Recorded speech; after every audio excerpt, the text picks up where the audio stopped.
اعوذ باللہ من الشیطان الرجیم، بسم اللہ الرحمن الرحیم۔ السلام علیکم ورحمۃ اللہ۔ امید کرتے ہیں بچوں آپ ٹھیک ہوں گے، سلامت ہوں گے۔ لاسٹ ویڈیو لیکچر میں ہم نے حقائق نمبر 3 یا پھر سبق نمبر 14 جو ہے اس کا جائزہ لے لیا تھا۔ ساتھ ساتھ میں اس اکائی کے جو سوالات تھے وہ بھی میں نے آپ کے سامنے پیش کیے، اور یہ سبق جو ہے اپنے اختتام کو پہنچا۔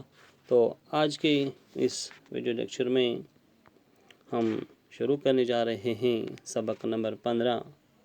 سب آج آئیں پیج نمبر 113 پر۔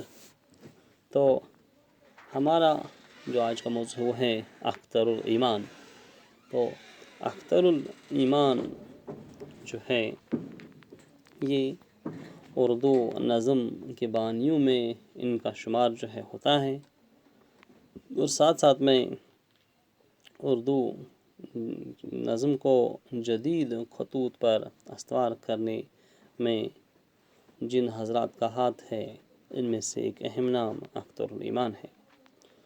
اختر الایمان کا تعلق نظم جدید کی تحریک سے ہے، اور جدیدیت کے بنیاد گزاروں میں آپ کا شمار جو ہے ہوتا ہے۔ تو ہم پہلے اس کی کردخوانی کر لیتے ہیں، آگے چل کر اسے آسان سے آسان اردو میں آپ کے لیے پیش کیا جائے گا۔ اختر الایمان پیج نمبر 113، سبق نمبر 15۔ اختر الایمان 12 نومبر 1915 عیسوی کو نجیب آباد ضلع بجنور یعنی اتر پردیش میں پیدا ہوئے۔ دہلی یونیورسٹی سے BA کرنے کے بعد محکمہ سول سپلائی میں کام کیا۔ کچھ مدت تک آل انڈیا ریڈیو میں ملازمت کی۔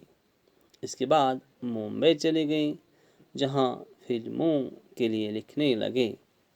اب تک ان کی نظموں کے 6 مجموعے شائع ہو چکے ہیں۔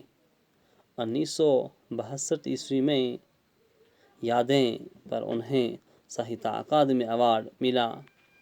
کئی صوبائی اکادمیوں سے بھی انہیں اعزازات اور انعامات سے نوازا گیا ہے۔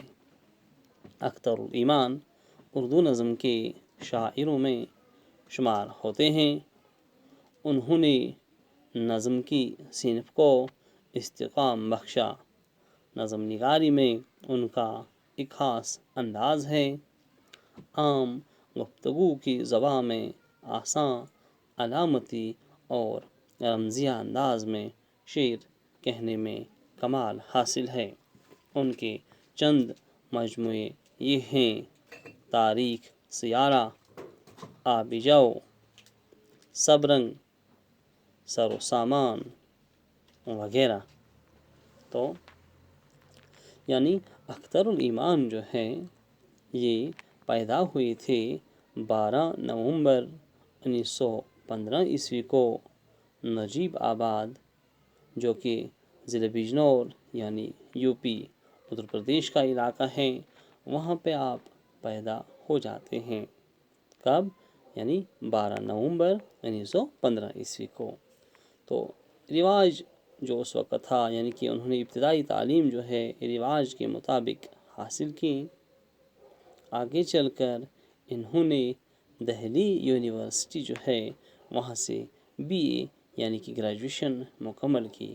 گریجویشن مکمل کرنے کے بعد فوراً آپ کو محکمہ سول سپلائیز جو ہے اس میں کام کرنے کا موقع ملتا ہے، خدمات انجام دینے کا موقع ملتا ہے، آپ کو سرکاری نوکری مل جاتی ہے۔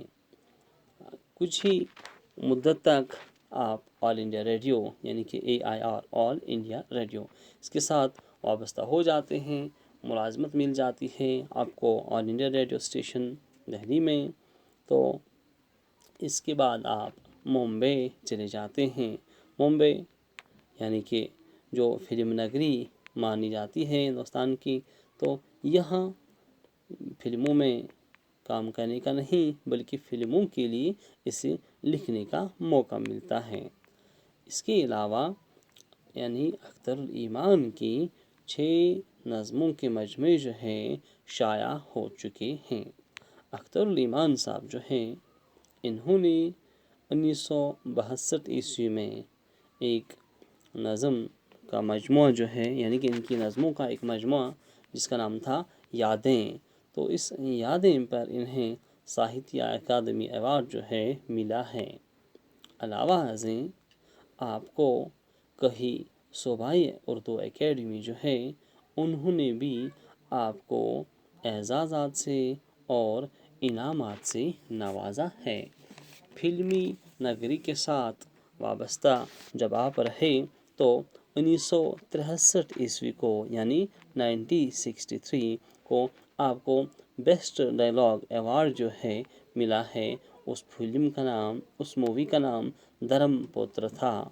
اور اسی طرح سے ایک اور ایوارڈ آپ کو ملا ہے 1966 عیسوی میں ایک فلم کے لیے جس کا نام تھا وقت۔ تو یہ دونوں فلمیں جو ہیں، ان دونوں فلموں میں یعنی دھرم پتر اور وقت، ان میں 1963 اور 1966 بالترتیب آپ کو بیسٹ ڈائلاگ کے لیے انعامات جو ہیں دیے جاتے ہیں۔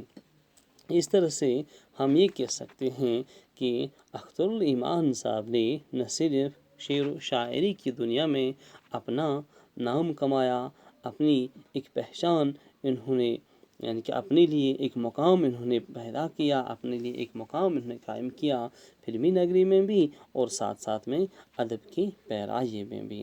تو ہم یہ کہہ سکتے ہیں اردو نظم جس حیت و حالت میں اس وقت کھڑی ہے، یعنی اردو نظم جہاں اب بام عروج پہ ہے، ہم یہاں پہ خاص طور پر نظم جدید کی بات کریں گے تو یہ صحرا جو ہے اختر الایمان کے سر جاتا ہے، یعنی فیض احمد فیض، علامہ اقبال اور ساتھ ساتھ میں اختر الایمان، نون میم راشد، یہ سارے حضرات جو ہیں انہوں نے نظم کو جدید خطوط پر استوار کرنے میں کوئی کسر باقی نہیں چھوڑی اور دن رات محنت کر کے انہوں نے نظم کو جدید خطوط پر استوار کیا۔ اس طرح سے ہم یہ کہہ سکتے ہیں اختر الایمان جو ہے اس کا شمار، اس کا مقام جو ہے اردو شاعری کے ذیل میں یعنی کہ نظم کے ذیل میں سب سے زیادہ اہم ہے۔ اور ہاں، نظم کا جہاں تک تعلق ہے یعنی کہ اختر الایمان کا شمار ان نظم و شعراء میں کیا جاتا ہے جنہوں نے اردو نظم کو بام عروج تک پہنچایا۔ تو اس طرح سے ہم یہ کہہ سکتے ہیں نظم کی صنف کو انہوں نے اہتمام بخشا، یعنی نظم کی صنف جو ہے اسے انہوں نے ایک طرف سے بام عروج پہ پہنچایا، دوسرا نظم کا جو موجودہ مقام ہے، موجودہ حیت و حالت جو ہے نظم کی، اور ادباء و شعراء کے علاوہ اس میں اختر الایمان صاحب کا بھی ایک خاص انداز رہا ہے، ایک خاص کنٹریبیوشن جو ہے رہا ہے۔ علاوہ ازیں اختر الایمان کی ایک اور خوبی یہ ہے کہ وہ اپنے اشعار کو سادہ اور عام فہم زبان میں تو پیش کرتے تھے، لکھتے تھے، لیکن یہ شعر کا جو وزن اور شعر میں رمز و کنایہ جو ہے یہ کچھ اس طرح سے استعمال کرتے تھے، یعنی کہ اشعار میں رمز و کنایوں سے تو کام لیتے ہی لیتے تھے، ساتھ ساتھ میں قاری کے لیے یہ یعنی کہ ان کی رمز و کنایوں کو سمجھنا بالکل آسان ہوا کرتا تھا۔ اختر الایمان جو ہے نظم جدید کا جب بھی ذکر کیا جائے گا، اگر یہاں پر اختر الایمان کا ذکر نہ ہو تو شاید ہی نظم جدید کی تحریک جو ہے، شاید ہی نظم جدید کی تواریخ جو ہے مکمل ہوگی۔ یہی وجہ ہے کہ نظم نگاری کے ذیل میں اختر الایمان کا ایک خاص انداز تھا، ایک خاص نرالا انداز جو ہے جو بالکل اختر الایمان کے حصے میں ہی آیا ہے۔ اختر الایمان کے چند مجموعے جو ہیں وہ یہ ہیں: تاریک سیارہ، آب جو، سب رنگ، سر و سامان وغیرہ۔ اس طرح سے اختر الایمان جو ہے اس کی موت ہو جاتی ہے 1996 عیسوی کو، یعنی اختر الایمان پیدا ہو جاتے ہیں 12 نومبر 1915 عیسوی کو بجنور میں، اور ان کی موت جو ہے واقع ہو جاتی ہے 1996 عیسوی کو۔ اس طرح سے اختر الایمان اس دنیا سے رخصت ہو جاتے ہیں، لیکن اپنے پیچھے وہ اپنی یادیں، ادبی یادیں کچھ اس طرح سے چھوڑ کے چلے جاتے ہیں کہ رہتی دنیا تک انہیں ہمیشہ ہمیشہ کے لیے یاد کیا جائے گا۔ آج کے ویڈیو لیکچر میں آپ سے یہیں پہ وداعی چاہیں گے، ایک اور نیا ویڈیو لیکچر لے کر آپ کی خدمت میں حاضر ہو جائیں گے۔ تب تک کے لیے فی امان اللہ، اللہ حافظ و ناصر ہو۔ السلام علیکم ورحمۃ اللہ۔